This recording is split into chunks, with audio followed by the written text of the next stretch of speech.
How many social classes are there in the United States? Many sociologists suggest there is 5.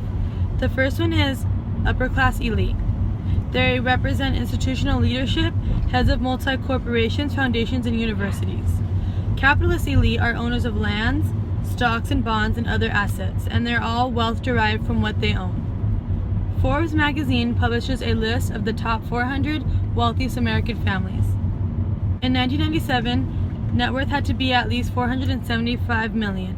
Bill Gates in that year had a net worth of $39.8 billion. Of all of the wealth represented on the Forbes list, more than half is inherited. Newly acquired wealth, Novaya riche, have a vast amount of money but not often accepted into old money circles. The second one is upper middle class. They represent scientific and technical knowledge. They consist of engineers, accountants, lawyers, architects, university faculty, managers, and public directors of public and private organizations. They both have high incomes and high social prestige. Well educated, difficult to define a middle class. Probably the largest group in the United States, because being middle class is more than just income, about lifestyles and resources. The third one is lower middle class. They provide support for professionals engaged in data collection, record keeping, paralegals, bank tellers, and blue-collar workers in skilled trades. The fourth one is working class. The working class consists of craft workers, laborers in factories, restaurant workers, nursing home staff, repair shops, garages, and delivery services. Lastly, the fifth one is poor. The working poor work full-time at wages below poverty line. Social services underclass.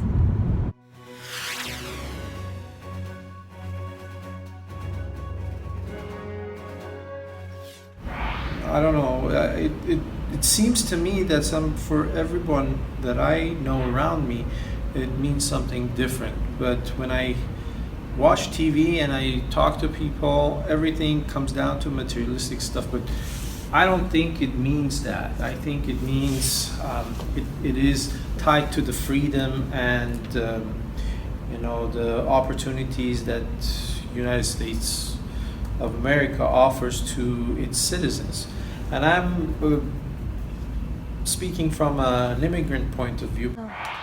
Attaining the so-called American dream is often the measure of success in consumerism in America. The American dream is not a measure of the value of the material goods they have accumulated. As Jimmy Carter said in his 1979 address, too many of us now tend to worship self-indulgence and consumption. Human identity is no longer defined by what one does, but by what one owns.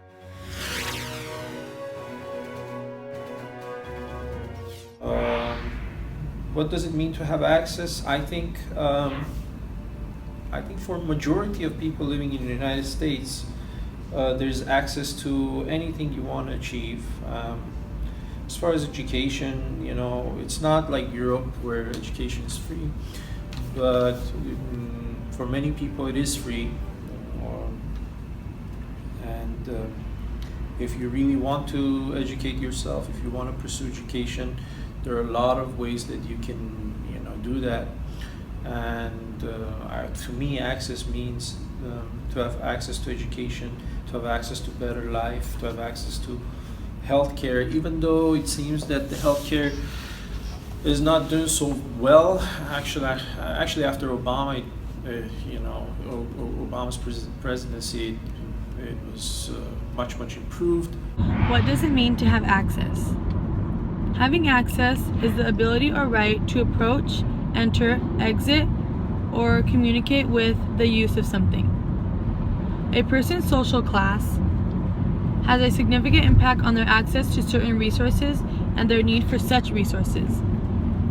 For instance, individuals of lower socioeconomic status in the United States experience a wide variety of health problems as a result of their economic status.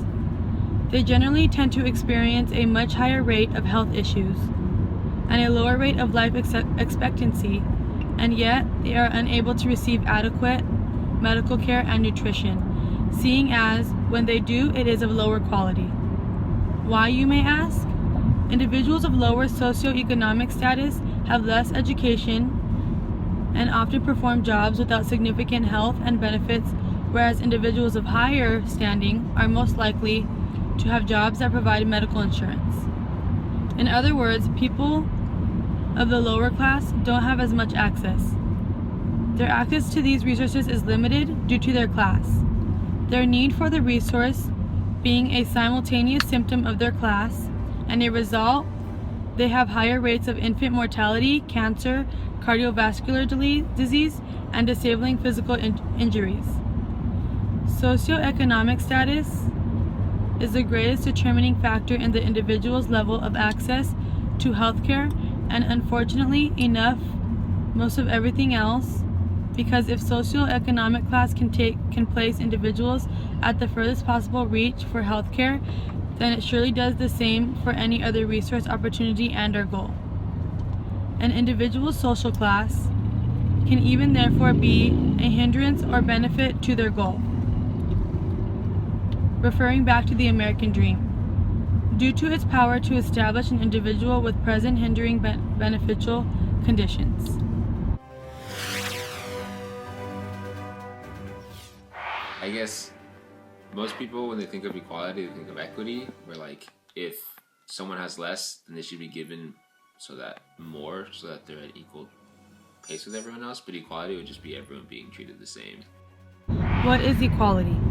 Equality within a social class is a social state of affairs whereby all the people in the society have equal rights under the law, including right to vote, physical security, freedom of speech, and assembly, to the right to own property and protect it.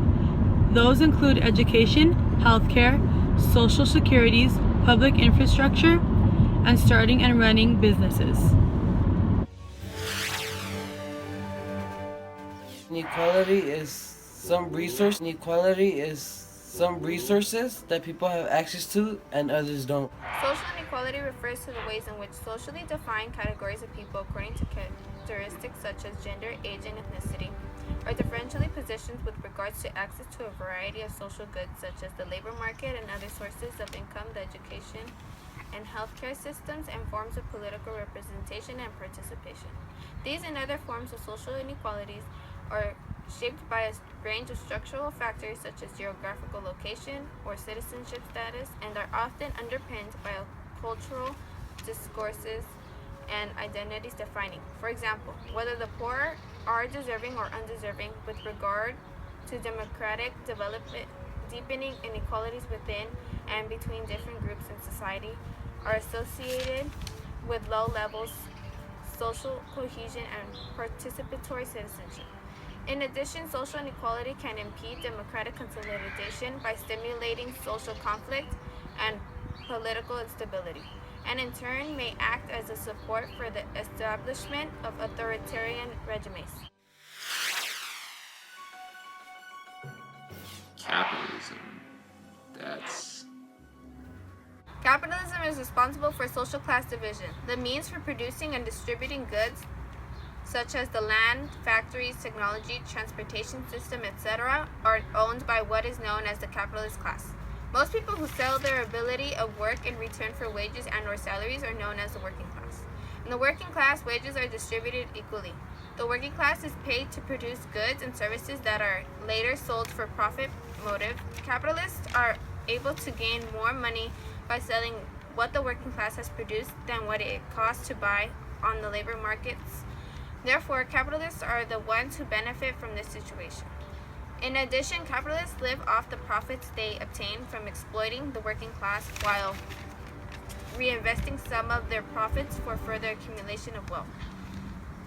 These two classes are the essential feature of capitalism in the social system.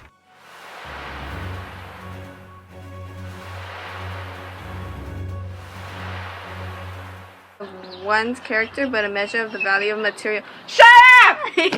They provide support and We feel protected in this country. As far as the inequality, What's inequality? I don't know. What is inequality? Some have You know what troops means. Wait. Pues no sé qué leer.